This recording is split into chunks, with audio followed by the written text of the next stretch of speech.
மாணவ தாதியர் பயிற்சிக்காண்டி எப்படி ஆன்லைன்ல அப்ளை பண்ணலாம்ங்கிறத பத்தி தான் நம்ம இந்த வீடியோல பார்க்க போறோம். உண்மையிலே இந்த ப்ராசஸை வந்து 3 கட்டங்கள். அதாவது முதல் வந்து இந்த வீடியோ பார்க்கறதுக்கு முதல் என்ன குவாலிஃபிகேஷன் வேணும், தகமையிலும் தகுதிகளும் என்ன வேணும்ங்கிற நிபந்தனைகள் என்ன வேணும்ங்கிறதுக்கு ஒரு வீடியோ போட்டிருக்கேன். ஸோ எல்லாரும் அப்ளை பண்ண முடியாது. அப்ளை பண்றதுக்குள்ள எப்படியெல்லாம் எடுப்பாங்க, என்னென்ன ப்ராசஸ் பார்ப்பாங்கிறத ஒரு வீடியோ இருக்கும். ஸோ இந்த வீடியோ பார்க்கறதுக்கு முதல் அந்த வீடியோ பார்த்துட்டு வாங்க. இதுக்கு பிறகும் ஒரு வீடியோ அப்லோட் பண்ணப்படும். அதாவது நேர்முக பரீட்சை, அதாவது உங்களோட குவாலிஃபிகேஷன் இருக்கு, அப்ளை பண்றீங்க, அதுக்கு பிறகு ஒரு இன்டர்வியூ நடக்கும். அது மூலமா தான் உங்களை என்ன செய்ய போறாங்க, செலக்ட் பண்ண போறாங்க. ஸோ இந்த வீடியோ முழுக்க ஆன்லைன்ல எப்படி மாணவ தாதிய பயிற்சிக்காண்டி, அதாவது நர்சிங் ஸ்கூல்ல படிக்கக்கூடிய, நர்சிங் ட்ரைனிங் ஸ்கூல்ல படிக்கக்கூடிய நம்மளை பாஸ் நர்சிங் காலேஜுக்கு எப்படி ஆன்லைன்ல அப்ளை பண்ணலாம்ங்கிறத இந்த வீடியோ பார்க்க போறோம். ஸோ இந்த வீடியோக்குள்ள போறதுக்கு முதல்ல சேனலுக்கு புதுசா வந்திருந்தீங்கன்னா சப்ஸ்கிரைப் பண்ணுங்க. எதிர்கால சந்ததிகள் உங்களுக்கு பிறகு வர ஜூனியர்ஸ் வந்து அறிந்து கொள்றதுக்காண்டி நேரத்திலே அவங்களுக்கு அறிமுகப்படுத்துங்க. ஏனென்றால் எல்லாம் முடிஞ்சதுக்கு பிறகுதான் இப்படி ஒரு இருக்குன்னு யோசிச்சு மனவர்த்தப்படுறவங்களை தான் நிறைய பேரை பார்த்துருக்கேன். ஸோ ஆரம்பத்திலே தெரிஞ்சு வச்சுக்கிட்டீங்க. நிறைய எல்லா வகையான இன்ஸ்டியூட்டுக்கும் நம்ம சேனல்ல வீடியோஸ் இருக்கும். ஸோ 200க்கும் மேற்பட்ட வீடியோஸ் இருக்கு. உங்களுக்கு எது வேணுமோ அதை போய் தேடி பாருங்க. ஒவ்வொரு இயற்கமான வீடியோஸ் இருக்கும். ஸோ இந்த வீடியோ பார்த்துருக்கிறவங்க எல்லாருக்கும் ரொம்ப நன்றி. நான் Jamshid Hasan. ¿Qué onda, muchacho? Arriba las manos, caballo moreno, penetra. Apply பண்ற அந்த ப்ராசஸ்க்கு போறதுக்கு முதல் பேசிக் டீடைல்ஸ் வந்து சொல்லிக் கொள்றேன். முதலாவது வந்து ஆன்லைன் மூலமா மட்டும்தான் அப்ளை பண்ண முடியும். நீங்க ஆன்லைன் மூலமா அப்ளை பண்ணதுக்கு பிறகு அதுல வந்து நீங்க டவுன்லோட் பண்ணி இருக்கிற பிடிஎஃப் வந்து போஸ்ட் பண்றது கிடையாது. நீங்க வச்சுக்கொள்ளணும். இன்டர்வியூ டைம்ல வந்து அந்த அப்ளிகேஷனையும் அது சார்ந்த டாக்குமெண்ட்ஸையும் நீங்க என்ன செய்யணும்னா சப்மிட் பண்ண வேண்டி வரும். இதுக்கான கட்டணம், அப்ளிகேஷன் ப்ராசஸுக்கான கட்டணம் வந்து பிஓசி பேங்க்ல வந்து நீங்க 1000 ரூபாய் செலுத்தணும். அதுக்கான அட்ரஸ் வந்து கெசட்ல இருக்கு. ஸோ அந்த கெசட்ல இருக்கிறத வாட்சி பாருங்க. எடுத்து 2 அந்த பந்தியில வந்து வாட்சி பாருங்க. முன்னுக்கு ஸ்கிரீன்லயே நான் அதை போடுறேன். ஸோ கட்டாயம் கெசட் வாசிக்கணும். கெசட் வாசிச்சு நல்லா கிளியர் ஆனதுக்கு பிறகு, அட்ரஸ் எல்லாம் தெளிவானதுக்கு பிறகுதான் அந்த பேங்க்ல எந்த ஒரு பிஓசி பேங்க்ல போய் வேணாலும் நீங்க பேமெண்ட் பண்ண முடியும். ஸோ பேமெண்ட் பண்ணுங்க. பேமெண்ட் பண்ணதுக்கு பிறகு ஏதும் நீங்க அப்ளிகேஷன் ப்ராசஸ் செய்யும் பொழுது வந்து பிரச்சனை ஏற்பட்டா ஒரு ஹாட்லைன் நம்பர் தந்திருக்காங்க, இமெயில் அட்ரஸ் தந்திருக்காங்க. ரெண்டும் உங்களுக்கு ஹெல்ப் பண்ணும். அதாவது வேலை நேரத்தில் வந்து அவங்களுக்கு கால் பண்ணீங்கன்னு சொன்னா, அதில் கெசட் டீடைல்ஸுக்கு நான் முன்னுக்கு ஸ்க்ரீனில் போடுறேன். கால் பண்ணீங்கன்னு சொன்னா அவங்களோட இமெயில் பண்ணீங்கன்னா அவங்க உங்களுக்கு ஹெல்ப் பண்ணுவாங்க. ஏதாவது அப்ளிகேஷன் ப்ராசஸில் ஏதாவது பிரச்சனைகள் வந்தா. ஸோ அதுக்கு முதல்ல இங்கிலீஷில் மட்டும்தான் நம்மளால் அப்ளை பண்ண முடியும். வெப்சைட் லிங்கே நேரில் போகிறேன், கீழே டிஸ்கிரிப்ஷன்லேயே லிங்க் கொடுப்பேன். ஸோ நம்ம ப்ராசஸுக்கு போவோம். ப்ராசஸ் பார்த்தோம்னா மொத்தம் 5 படிமுறை தான். ஸோ ஒவ்வொரு ஸ்டெப்ஸை முடிச்சு போனோம்னு சொன்னால் நமக்கு அந்த அப்ளிகேஷன் ப்ராசஸ் முடியுது. முதலாவது ஸ்டெப்ல வந்து பர்சனல் டீடைல்ஸ் கேட்டிருப்பாங்க. பர்சனல் டீடைல்ஸ் வந்து நிரப்பக்குள்ள நீங்க அந்த பாக்ஸ்ல பாத்தீங்கன்னா அந்த கேர்லி கேட்டு பாக்ஸ்ல எப்படி நிரப்பணும்ங்கிறது ஒரு மங்கள நிரப்பி காட்டிருப்பாங்க. உங்களோட இனிஷியலோட எப்படி நேம் வரணும், ஃபுல் நேம் எப்படி வரணும்ங்கிறது மங்கள இருக்கும். ஸோ அதை பார்த்து நீங்க டைப் பண்ணிக்கொள்ளலாம். நான் உங்களுக்கு ஸ்க்ரீன் ஃபோட்டோஸும் போடுவேன், ஸ்க்ரீனில் ஃபோட்டோஸ் போடுவேன். அது மட்டும் இல்லாமல் உயரம் கட்டிருப்பாங்க. சரியான உயரத்தை வந்து சென்டிமீட்டர்ல அளந்து கொடுத்து கொள்ளுங்க. ஸ்டார் மார்க் போட்டதெல்லாம் கட்டாயம் நீங்க நிரப்பி ஆகணும். அது மட்டும் இல்லாம ஃபிக்ஸ் லைன் போன், அதாவது லேண்ட்லைன் நம்பர் வச்சிருப்பாங்க. லேண்ட்லைன் நம்பர் வச்சிருக்கிறதுக்கு ஸ்டார் மார்க் போட்டிருக்கீங்க. நிறைய பேர் இந்த காலத்தில் லேண்ட்லைன் கிடையாது. ஸோ நீங்க வந்து வேறொரு நம்பரை கொடுங்க. அப்படி இல்லாடி வந்து எல்லா நம்பர் 10 நம்பர் வர மாதிரி 0 நம்பரை கொடுத்துருங்க. ஏன்னா போன் நம்பர்னு ஒன்று வச்சிருப்பாங்க, அதுவும் கட்டாயம் கொடுக்கணும். எக்ஸ்ட்ரா தான் ஃபிக்ஸ் லைன் நம்பர் கட்டிருப்பாங்க. ஸோ அது உங்கள்ட்ட இருந்துச்சுன்னா கொடுங்க. இல்லாட்டி வந்து உங்களோட வேற நம்பர் இல்லாட்டி எல்லா நம்பர் 10 நம்பர் 0 மாதிரி கொடுத்துருங்க.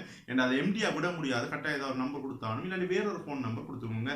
கீழே அதுக்கு கீழே பார்த்தீங்கன்னா மிச்சத்தை விட்டு வர நிறைய கேட்டிருப்பாங்க. ஸோ முக்கியமானதை மட்டும் சொல்றேன். ஸோ அதுக்கு கீழே அடுத்த கடைசியாக கேட்டிருப்பாங்க வந்து உங்களுக்கு இன்டர்வியூக்கு நேர்முக தேர்வுக்கு நாங்கள் அழைக்கிறேன்னு சொன்னால் உங்களுக்கு அந்த லெட்டர் எந்த மொழியில அனுப்பணும்னு கேட்டிருப்பாங்க. ஸோ தமிழ்ங்கிறதால தமிழை கொடுங்க, சிங்களம்னா சிங்களத்தை கொடுங்க. அதை கவனமா பார்த்து கொள்ளுங்க. சிங்களத்தை கொடுத்தீங்கன்னா உங்களுக்கு வீட்டை வர லெட்டர் வந்து சிங்களத்துல தான் வந்தாகும். ஸோ மற்ற டீட்டெயில்ஸ் எப்போ இருந்து வசிக்கிறேன் அந்த மாதிரி டீட்டெயில்ஸ் கிடைக்கும். ஸோ அதையெல்லாம் கொடுத்து நெக்ஸ்ட் கொடுத்தீங்கன்னு சொன்னா ஃபர்ஸ்ட் ஸ்டெப் முடியுது. 2வது ஸ்டெப்புக்கு போனோம்னு சொன்னா 2வது ஸ்டெப்ல வந்து உங்களோட ஏஎல் ரிசல்ட்ஸ் கட்டிருப்பாங்க. ஸோ ஏல பொறுத்த வரைக்கும் பயோ ஸ்ட்ரீம் இல்லாட்டி மெட் ஸ்ட்ரீம் 2 பேர் தான் எடுக்க முடியும். ஆனா நான் ஏற்கனவே சொல்லியிருப்பேன் பழைய வீடியோல, நிபந்தனைகள் வீடியோல, அதுக்குள்ள நிறைய சப்ஜெக்ட் எடுக்கலாம். பயோஸ்ட்ரீம்ங்கிறது வெறும் மெட்ஸ், பயாலஜி, கெமிஸ்ட்ரி, பிசிக்ஸ் மட்டும் கிடையாது. இன்னும் நிறைய சப்ஜெக்ட் இருக்கு. ஸோ அவங்க நீங்க அதை கிளிக் பண்ணீங்கன்னா ஒரு எடுக்கக்கூடிய பாடங்களில் லிஸ்ட் வரும். ஸோ அதில் நீங்கள் இருக்கிற ஒரு பயோமெட் ஸ்ட்ரீமில் இருக்கிற ஏதாவது ஒரு பாடம் எடுத்திருந்தா போதுமானது. ஸோ அந்த லிஸ்ட்டை நான் முன்னுக்கு போட பார்த்துக்கொள்ளலாம். ஸோ நீங்கள் ஏஎல் ரிசல்ட்ஸை சரியாக கொடுத்தது பிறகு நெக்ஸ்ட் 3வது ஸ்டெப்புக்கு போங்க. 3வது ஸ்டெப்பை பொறுத்த வரைக்கும் அங்கே ஓஎல் ரிசல்ட்ஸ் கட்டிருப்பாங்க. அதே மாதிரி தான் ஓஎல் வந்து அவங்க கேட்டுக்கிற பாடங்களுக்கு வந்து நீங்கள் அதுக்குரிய அவங்களோட மார்க்ஸ் இண்டெக்ஸ் நம்பர் எல்லா டீட்டெயில்ஸையும் கொடுத்துக்கொள்ளுங்க. ஒருத்தர் வந்து 2 அட்டெம்ப்ட் ரிசல்ட்ஸை அதில் கொடுக்க முடியும். அதாவது எக்ஸ்ட்ரா அந்த ஓஎல் ரிசல்ட்ஸ் கட்டிப்பாங்க, அந்த ப்ளஸ் அடையாளம் போட்டிருக்கீங்க, அதை கிளிக் பண்ணது மூலமாக எக்ஸ்ட்ரா இருக்கிற இன்னொரு ஓஎல் ரிசல்ட்ஸ் உங்கள் பேரில் நீங்கள் இடைப்பட்ட காலத்தில் 2 ஓஎல் இருக்குமென்னு சொன்னால், நல்ல ரிசல்ட்ஸ் இருக்குமென்னு சொன்னால் நீங்கள் அதை அப்லோட் பண்ணலாம். இல்லாட்டி வந்து 1 தான் இருந்துச்சுன்னா 1 ஓகே, 3 நாளில் அப்லோட் பண்ண முடியாது. மேக்ஸிமம் வந்து 2 ரிசல்ட்ஸ் வந்து அப்லோட் பண்ண வேண்டியது இருக்கும். அடுத்தது 4வது ஸ்டெப் நீங்க பாத்தீங்கன்னு சொன்னா அதுல பேங்க் ஸ்லிப்ல ரெஃபரன்ஸ் நம்பர் கேட்டிருக்கும். ஸோ பேங்க் ஸ்லிப்ல நீங்க பேங்க் ஸ்லிப்பை கட்டினீங்கன்னா, காசு கட்டினீங்கன்னு சொன்னா கீழே உங்களுக்கு பிரிண்ட் ஆகி வர இடத்த பிஎஃப்னு சொல்லி ஒரு 10 நம்பர் வந்து ஸ்லேஸ் போட்ட போய் வந்து தொடங்கியிருக்கும். அதிகமாக தான் ரெஃபரன்ஸ் நம்பர் தெரியும், அதுதான் ரெஃபரன்ஸ் நம்பர். அது நீங்கள் அந்த ரெஃபரன்ஸ்ங்கிற அந்த இடத்தையே மங்களை காட்டியிருப்பாங்க. நீங்கள் அதே நம்பரை பார்த்தீங்கன்னு சொன்னால் அதை அப்ளை பண்ண முடியும். உங்களுக்கு எதுவும் டவுட்டாக இருந்துச்சுன்னு சொன்னால் நீங்கள் பேங்க்கில் கட்டிங்கன்னா ரெஃபரன்ஸ் நம்பரை அவர் டிக் பண்ணி தருவாங்க. நீங்கள் அந்த பேங்க் நம்பரை வந்து மறந்துடாமல் டைப் பண்ணணும். ஏன்னா நீங்கள் காசு கட்டினதுக்கு ஆதாரம் அதுதான். ஸோ தெளிவாக வந்து பிழை இல்லாமல் அந்த ரெஃபரன்ஸ் நம்பரை டைப் பண்ணணும். ஸோ டைப் பண்ணதுக்கு பிறகு நெக்ஸ்ட்டாக கொடுத்தீங்கன்னா அவ்வளோதான் ப்ரொசஸ். ஸோ சப்மிட் கேட்கும், டிக் பண்ணி போட்டு எல்லாம் சரியா இருக்குங்கிறத டிக் பண்ணி சப்மிட் கொடுத்தீங்கன்னா இந்த 5 ஸ்டெப்ஸோட ப்ரொசஸ் முடியுது. அப்ளிகேஷன் ப்ரொசஸ் ரொம்ப சிம்பிள். செய்கிற வரைக்கும் தான் கஷ்டம், செஞ்சுட்டு போக கூட ரொம்ப சிம்பிளாக இருக்கும். ஸோ முடிஞ்சதுக்கு பிறகு வந்து உங்களுக்கு பிரிண்ட் ஆப்ஷன் காட்டும். உங்களோட அப்ளிகேஷனை பிரிண்ட் எடுக்கிற ஆப்ஷன் காட்டும். அதுக்கு பக்கத்துலேயே ஒரு ரெஃபரன்ஸ் நம்பர் ஒன்று தந்திருப்பாங்க. உங்களோட அப்ளிகேஷன் எத்தனை நம்பருங்கிறது அது ஒரு ஸ்க்ரீன்ஷாட் எடுத்து வச்சுக்கொள்ளுங்க. ஃபோன்லையும் செய்யலாம். ஃபோனில் நீங்கள் கூகுள் குரோமில் செய்யும் பொழுது லேப்டாப் இருந்தால் நல்லா இருக்கும். ஸோ அப்படி நம்ம ஃபோனில் செய்ய போகிறீங்கன்னா கூகுள் குரோமில் அது டெஸ்க்டாப் வியூக்கு மாற்றிட்டு செய்யுங்க. ஸோ அது வந்து பெனிஃபிட். ஏன்னா நான் ட்ரை பண்ணக்குள்ள ஃபோன்லாம் செஞ்சு பார்த்தேன். ஸோ ஸ்டெப்ஸ் போகுது. ஸோ அதில் பிரச்சனை கிடையாது. அதுக்கு அந்த ரெஃபரன்ஸ் நம்பர் சொன்ன மாதிரி என்ன ரெஃபரன்ஸ் நம்பர் அப்ளிகேஷன் பிடிச்சதுக்கு போதும் நீங்கள் என்ன அப்ளிகேஷன் எத்தனை நம்பருங்கிற ரெஃபரன்ஸ் இருக்கும், அதை ஸ்க்ரீன்ஷாட் எடுத்து வச்சுக்கொள்ளுங்க. அது எதிர்காலத்தில் தேவைப்படும். அது மட்டும் இல்லாமல் டவுன்லோட் அப்ளிகேஷன் இருக்கும். டவுன்லோட் அப்ளிகேஷனை கொடுத்தீங்கன்னு சொன்னால் அந்த அப்ளிகேஷன் வந்து பிடிஎஃப்ல டவுன்லோட் ஆகும். 2 பேஜில் வரும். ஸோ அதில் நீங்கள் ஏற்கனவே ஃபில் பண்ண டீட்டெயில்ஸ் இருக்கும். கீழே வந்து பார்த்தீங்கன்னா பேங்க் ஸ்லிப் ஒட்டுறதுக்கு இருக்கும். நீங்கள் உங்களோட கையில் இருக்கிற மெனுவில் இருக்கிற அந்த பேங்க் ஸ்லிப்பை வந்து ஒரு இடத்த ஒட்டணும். அதுக்கு கீழே பார்த்தீங்கன்னு சொன்னால் உங்களோட சிக்னேச்சர் வைக்க வேண்டியிருக்கு. அதுக்கு பிறகு அந்த அப்ளிகேஷனை வலிமையாக சர்டிஃபைட் பண்ணுறதுக்காண்டி ஒரு ஸ்கூல் பிரின்சிபல் இல்லாட்டி ஜேபி லோயர் இல்லாட்டி என்ன 2-3 பேர் சொல்லியிருக்காங்க கெசட்டில். ஸோ அவங்கள்ட்ட கொடுத்துனீங்கன்னு சொன்னால் நீங்கள் அதை ஒரு சர்டிஃபிகேட் பண்ணி வச்சுக்கொள்ளணும். அப்ளிகேஷனை காரணம் கொண்டு போஸ்ட் பண்ணுறது கிடையாது.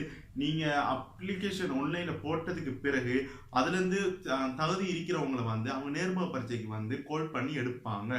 ஸோ அந்த டைமில் அந்த அப்ளிகேஷன் அதோட சேர்த்து நிறைய டாக்குமெண்ட்ஸ் கட்டிப்பாங்க. ஸோ எல்லாத்தையும் கொண்டு நீங்கள் நேர்முக பரீட்சைக்கு நீங்கள் அட்டென்ட் பண்ணி ஆகணும். ஸோ நான் அடுத்த வீடியோவில் வந்து அது சம்மந்தமாக பேசுகிறேன். ஸோ ஸ்டெப்ஸ் சொல்லியிருக்கேன். வெறும் 5 ஸ்டெப்ஸ் தான் ஆன்லைன் அப்ளிகேஷனுக்கு. ஸோ சரியா செஞ்சீங்கன்னு சொன்னால் அப்ளிகேஷன் ப்ரோசஸ் கம்ப்ளீட் ஆயிடும். பிடிஎஃபை நீங்கள் டவுன்லோட் பண்ணி எடுத்துக்கொள்ளலாம். எதை நீங்கள் செஞ்சாலும் அதுக்கான ஒரு காப்பி வந்து நீங்கள் வச்சுக்கொள்ளுங்க. ஸோ இந்த வீடியோவை நான் முடிச்சுக்கொள்கிறேன். ஸோ இந்த வீடியோ பார்த்துருக்கவங்க எல்லாருக்கும் ரொம்ப நன்றி. நான் ஜம்சித் ஹாசன். சேனலை சப்ஸ்கிரைப் பண்ண மறந்துடாதீங்க. நிறைய பேருக்கு ஷேர் பண்ணுங்கள், லைக் பண்ணுங்கள். ஸோ நான் இன்னொரு வீடியோ சந்திக்கிறேன். பாய்.